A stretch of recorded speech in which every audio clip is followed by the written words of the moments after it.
नमस्कार दोस्तों, राजवंश क्रिएशन में एक बार फिर से आपका स्वागत है। मैं हूं आपका दोस्त राजेश सोलंकी। इस बार मैं लेकर आया हूं एक और आउटडोर ब्लॉग। जी हां दोस्तों, इस बार मैं आया हूं मध्य प्रदेश की मालवा की धरती पर, जहां पर किसान अपनी सोयाबीन की फसल को काटने में लगे हुए हैं। दोस्तों, ये जो आप मेरे पीछे देख रहे हैं, ये सोयाबीन की जो फसल है उसे इकट्ठा किया जा रहा है और इसके बाद इसको थ्रेशर में प्रोसेस करके निकाला जाएगा। दोस्तों, इस फसल से एक किसान की काफ़ी सारी उम्मीदें हैं। उस किसान को अपनी बेटी की शादी करना है, उस किसान को अपनी माँ की बीमारी का इलाज कराना है और भी बहुत सारी कई ऐसी समस्याएं हैं जिसका समाधान उस किसान को सिर्फ इस सोयाबीन की फसल से ही मिलेगा। दोस्तों, ये जो सोयाबीन है ये सिर्फ खास करके मध्य प्रदेश के मंदसौर और नीमच ज़िले में होती है। इस सोयाबीन से तेल निकाला जाता है और उसके जो बाई प्रोडक्ट हैं, जैसे डीओसी बनती है, ग्लूकोज बनता है, बिस्किट बनता है और ये एक्सपोर्ट भी होती है, यानी कि विदेशों में भी इसकी बहुत मांग है। तो इस सोयाबीन को यहाँ के जो किसान हैं, खास करके मंदसौर और नीमच ज़िले के उत्पादन करते हैं। एक किसान जुड़े हैं जो राधेश्याम जी है। ये जो पीछे सोयाबीन है, इनकी सोयाबीन निकल रही है। राधेश्याम जी, ये जो सोयाबीन आपने यहाँ तक लाया हो, इसके पीछे आपकी क्या मेहनत है? बहुत मेहनत करनी पड़ती है। बारिश में कीचड़ में आना पड़ता है, बिजली गिरती है, बिजली का भी डर रहता है। इसमें आपको मैं रोकना चाहूँगा कि इन्होंने जो कहा कि बारिश के सीज़न में जो आकाशीय बिजली गिरती है, जिसमें हर साल कितने ही किसान उस बिजली के गिरने से मरते हैं, तो इन्होंने सही बोला, उस तेज बारिश में भी ये काम करते हैं। खेती करना भी थोड़ा महंगा पड़ रहा है, खाद बीज महंगा हो गए, सोयाबीन का भाव भी नहीं बढ़ता है और इसको लाने में और इसको बोने में ट्रैक्टर का किराया भाड़ा बहुत ज़्यादा लगता है और किसानों को परेशानी रहती है। अगर सोयाबीन का भाव बढ़े और 6,000 का भाव मिले तो किसानों को थोड़ी मजदूरी मिले, नहीं तो कोई मतलब नहीं है। खेती करना भी महंगा पड़ रहा है आजकल।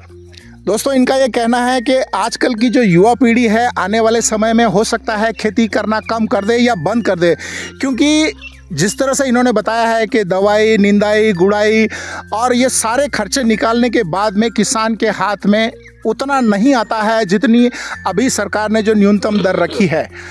चूँकि सरकार ने घोषणा की है कि शायद इस सोयाबीन का भाव बढ़ेगा, मैं उम्मीद करता हूं कि शायद ऐसा ही हो, तभी सही मायनों में किसान को अपनी हक मिलेगा, किसान को अपना उचित मूल्य मिल पाएगा। दोस्तों, इस वक्त हमारे साथ में एक और किसान जुड़ चुके हैं, मदन लाल जी नायक। चलिए हम इनसे भी जानते हैं कि किस तरह से ये सोयाबीन की फसल को पैदा करने में अपनी मेहनत लगाते हैं। आप बताइए कि किस तरह से आप सोयाबीन की फसल को जो है पैदा करते हैं।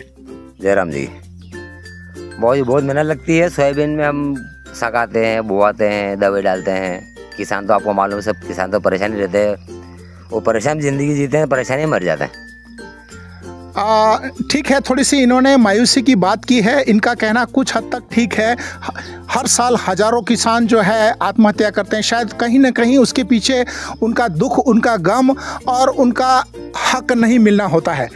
तो मदन लाल जी, आप थोड़ा सा बताइए कि किस तरह से आप सोयाबीन की जो फसल है कैसे तैयार करते हैं? बहुत ही पहले तो हम इसको खेत को तैयार करते हैं, फिर बारिश आती है, इसको बोते हैं, नींद आते हैं, बारिश पानी गिरता है तो वहाँ चारा वगैरह दवाई डालते हैं। किसान को आप देखो कुछ भी नहीं मिलता है और किसान घाटा की कंपनी में जाता है। अब कैसे जाता है, आप थोड़ा सा खुलकर बताइए। ये 2 बोरी बीघे की बैठती है, कभी पानी से गल जाती है, इल्ली की दवाई छाटते हैं, ट्रैक्टर का भाड़ा है, मजदूरी है। अब किसान को क्या मिलता है? जैसे किसान और जैसे सेना के अंदर फौजी है। अब फौजी देश की रक्षा करता है, उसकी बीवी बच्चे को छोड़कर सीमा में बैठ रहता है, गोली खा के मरने पड़ता है।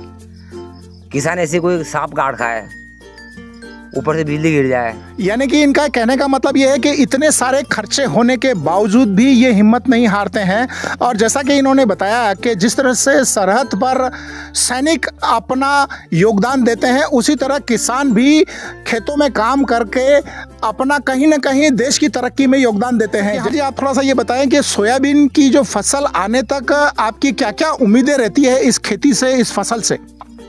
बहुत जी, सोयाबीन आने से ही हमको ये रहता है जैसे कि बच्ची की शादी करनी है और माँ बाप का इलाज भी कराना है। सारी परेशानी किसान को रहती है। तो अच्छे थोड़ा बहुत पैसे डंगे मिल जाए, 5,000 से 6,000 तक के भाव मिल जाए, फिर भी किसान थोड़ा जिंदा रहता है। पहले किसान रहेगा तो देश चलेगा, अब किसान ही नहीं रहेगा, देश बनेगा, खेती कौन करेगा? आपको क्या लगता है कि आपके बच्चे या आने वाली पीढ़ी इस खेती के साथ जुड़ेगी? मुझे तो उम्मीद नहीं साहब जुड़ेगी। ये क्या जुड़ेगी, तो क्या मिलेगा तो जुड़ेगी। नहीं, ऐसा क्यों सोचा आपने कि आखिर क्यों नहीं जुड़ेंगे? आज के जो युवा है वो क्यों गाँव को छोड़ करके शहरों की तरफ जा रहे हैं? वो क्या आप उसको मानते हैं? बाबू जी, आपको मालूम है खर्चा तो बढ़ ही रहा है, महंगाई बढ़ रहा है, खर्चे बढ़ रहा है। उसे बच्चे कहाँ पढ़ाया नहीं, क्या लिखा है, क्या करें। किसान तो कर्जे में डूब रहा है, और कर्जे में पैदा होता है, कर्जे में मर जाता है। तो सब दुनिया जानती है।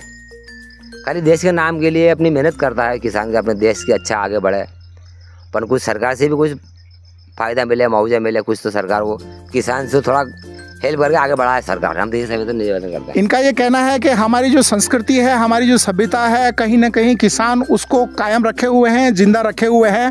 तो इनकी जहां इतनी मेहनत लगती है, शासन से भी इनकी कुछ न कुछ उम्मीद है। दोस्तों, हमारे साथ में एक और किसान जुड़ चुके हैं, कैलाश चंद जी अहीर हैं। ये भी अपना कुछ न कुछ अनुभव शेयर करेंगे।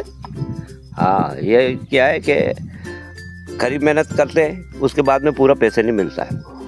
खर्चा ज़्यादा अधिक बढ़ जाता है, खर्चा हर चीज़ में बढ़ जाता है। इस बारे खर्चा बहुत है। इस बारे जो किसान कोई सक्सेस ऐसा नहीं है जो पूरे उपजाऊ में उसको पैसे मिल सके। ज़्यादा छोटे का इनका ये कहना है कि जो विदेशों में जो जिस तकनीक से खेती होती है, जिस तरह से वहाँ की गवर्नमेंट सपोर्ट करती है, हमारे देश में भी कहीं ना कहीं हमारे सरकार को या हमारे जो आला अधिकारी है उनको भी इसके ऊपर ध्यान देना की जरूरत है। की उम्मीद रहती है कि मकान बना लें, बच्चे की शादी कर ले, अच्छे मतलब और व्यवसाय आगे बढ़ा दे, थोड़ा बहुत कुछ पढ़ा लिखा दे। हर तरह की हमारी उम्मीद रहती है, पर लेकिन फसल आने के बाद में पूरा मूल्य मिलता नहीं है। इस कारण हम वापस वहाँ के वहीं रह जाते हैं। दोस्तों, इनका ये कहना है कि इनके बच्चे भी इंजीनियर बने, डॉक्टर बने, और ये भी चाहते हैं कि इनके बच्चे आगे बढ़ें, लेकिन इनके जो खर्चे हैं और जिस तरह से खेती में जो इनको रिटर्न मिलना चाहिए वो नहीं मिल पाता है। शायद इसी वजह से जो है, जो पुराने लोग हैं वो खेती कर रहे हैं। हो सकता है आने वाला समय ऐसा खेती का उत्पादन नहीं कर पाए। अब मेरे से ये निवेदन है सरकार से, आप थोड़ा किसान पर ध्यान लगावें। अब किसान जय जवान जय किसान का तो नारा आपको मालूम है, यही सही रहे, और थोड़ा ध्यान किसान पे आप लगाओ तो ही किसान खेती करेगा। जय हिंद। तो देखा दोस्तों, आपने मदन लाल जी ने एक हल्की सी छोटी सी धमकी दी है। ये धमकी नहीं है, हकीकत है। तो देखा दोस्तों, आपने किसान किस तरह से मायूस है, किस तरह से बुझा सा है, जिसका कारण शायद यही है कि जितनी वो मेहनत करते हैं उसका उनको रिटर्न नहीं मिलता है। इस तरह से लगता है कि आने वाली पीढ़ी शायद धीरे धीरे गाँव से शहरों की तरफ पलायन करेगी, और ये जो खेती का जो बिजनेस है हो सकता है आने वाले समय में धीरे धीरे कम हो जाएगा। जरा सोच कर देखिए दोस्तों, यदि किसान समय पर अन्न नहीं उगाएगा तो शहरों में रहने वाले लोग क्या खाएंगे और क्या डेवलपमेंट करेंगे। दोस्तों, मैं उम्मीद करता हूं कि आज के इस वीडियो के माध्यम से मैं आपको किसान की एक छोटी सी व्यथा बताने में कामयाब रहा हूँगा। यदि आपको आज का मेरा ये आउटडोर ब्लॉग पसंद आया हो तो मेरे इस ब्लॉग को लाइक करें, अपने दोस्तों को शेयर करें, खास करके उन पढ़े लिखे लोगों को और शहर में रहने वाले लोगों को फॉरवर्ड करें, ताकि उनको पता लगे कि किस तरह से किसान अपनी खून पसीने की कमाई से इस फसल को पैदा करते हैं। जिस टेबल पर हम बैठ करके पिज़्ज़ा खाते हैं, उस पिज़्ज़ा को पैदा करने के पीछे किसान की कितनी मेहनत लगती है, ये उनको पता लगे। दोस्तों, आज के इस सफ़र को हम यहीं पूरा करते हैं। अगले सफ़र में फिर से मिलेंगे एक और नई कहानी के साथ, एक और नई हकीकत के साथ। तब तक अपना और अपनों का ध्यान रखें। जय जवान जय किसान।